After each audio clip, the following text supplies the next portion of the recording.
प्रभु यीशु के सामर्थ्य नाम में आप सबको जय मसीह की। Praise the Lord.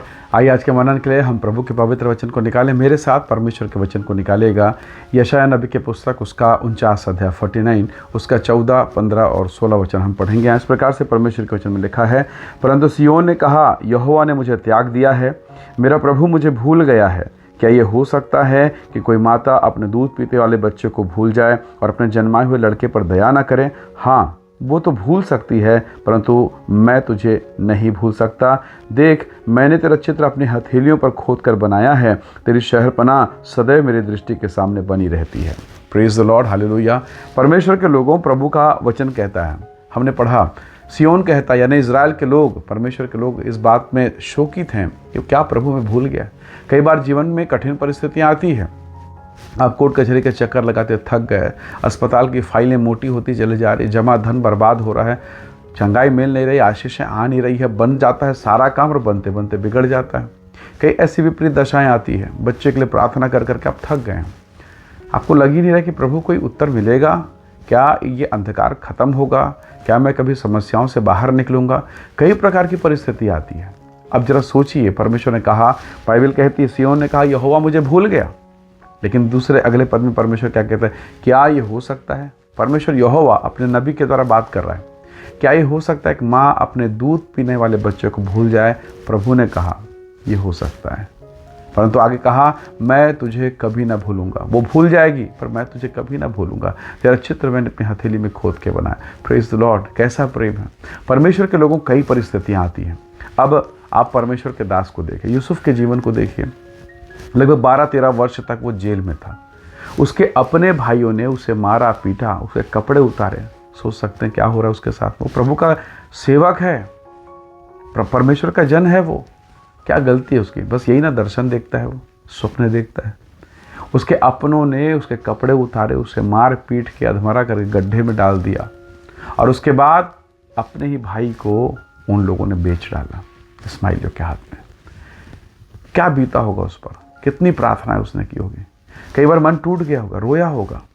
और इसके बाद कुछ अच्छे दिन तो आए, और वो अच्छा दिन ज़्यादा दिन तक नहीं टिका। ज़्यादा दिन जिस सेवक के यहाँ वो सेवा कर रहा था, जिस अधिकारी के यहाँ, उसकी पत्नी ने उसे जेल में डलवा दिया। और अब 10-12 सालों तक वो सड़ता रहा जेल में, कोई पूछने वाला नहीं। हालांकि वचन में लिखा है यहोवा उसके साथ था। तो क्या उसके जीवन में निराशाएं नहीं आई होंगी?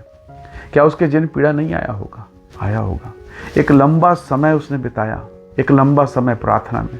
परमेश्वर के लोगों, परमेश्वर ने अब्राहम से लगभग जब वो 75 साल का था, उत्पत्ति 12 में, तब परमेश्वर उससे बात किया कि मैं तुझे जातियों का पिता बनाऊंगा, तुझे आशीष दूंगा, तेरा वंश बड़ा होगा। बात को सुनकर, प्रतिज्ञा के वचन को मानकर वो निकल गया उस अनजाने देश में। कई वर्ष बीत गए, 1 साल, 2 साल, 3 साल, 5 साल, 10 साल, 15 साल, 20 साल। जरा कल्पना कीजिए, एक नया जोड़ा हो और विवाह करे, और वो 2 साल, 5 साल, 10 साल अगर हो जाए तो लोग तरह तरह की बातें करते हैं। ओ, क्यों संतान नहीं हो रहा, क्यों आशीष नहीं आ रही, क्या हो गया, कैसे हो गया। परिवार के लोग, अपने लोग बोलते हैं। जरा सोचिए, जिस परमेश्वर का नाम लेके बड़े गर्व के साथ अब्राहम निकला था, लोगों ने अब ताना मारना शुरू कर दिया। कई बार ये परिस्थितियाँ आपके साथ होंगी। लोग आपको ताना मारेंगे, कहाँ है तेरा परमेश्वर, कहाँ है तेरे लोग, कहाँ हैं, अरे इतना सताव, इतनी तकलीफें कहाँ हैं।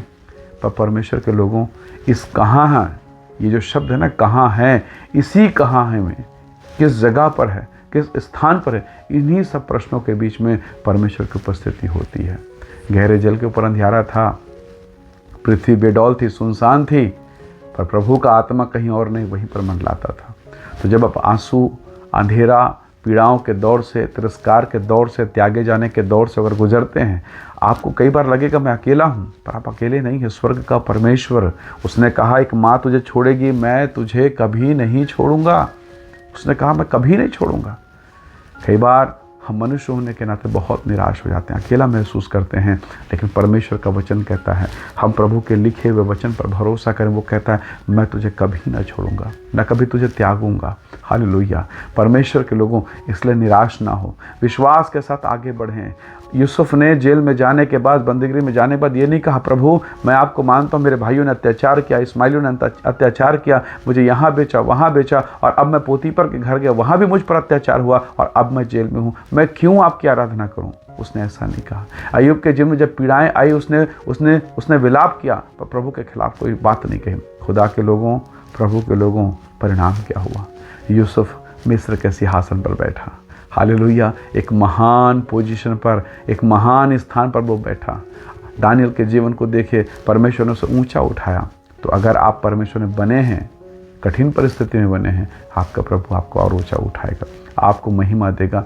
आपको लगेगा मनुष्य होने के नाते यह असंभव है, पर हमारा परमेश्वर असंभव को संभव करने वाला परमेश्वर है। इसलिए खड़े होइए, प्रार्थना कीजिए, फिर से उठ के खड़े होइए, फिर से परमेश्वर के साथ चलना चालू कीजिए। प्रभु आपको उठाएगा।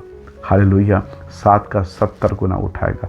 हो सकता है बीते दिन आपसे गलतियां हुई, आप चल नहीं पाए, आपने प्रभु की आत्मा को शोकित किया, कोई बात नहीं, फिर से उठिए। स्वर्ग का परमेश्वर फिर से आप पर दया करेगा। वो इतना दयालु है कि उसने अपने लहू को देकर आपको पाया है। हालेलुया। आइए दुआ करें, प्रभु का धन्यवाद करें। प्रेमी अनुग्रहकारी स्वर्ग पिता, आपके महान अनुग्रह के लिए धन्यवाद पिताजी।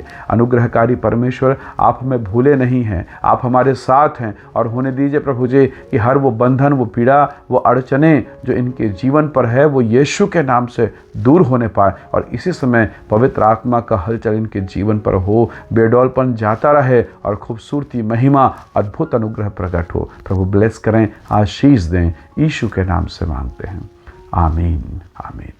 प्रभु आप सबको बहुत ऐसे आशीष दे। परमेश्वर का अनुग्रह आप सबके साथ हो। Praise the Lord. जय मसीह।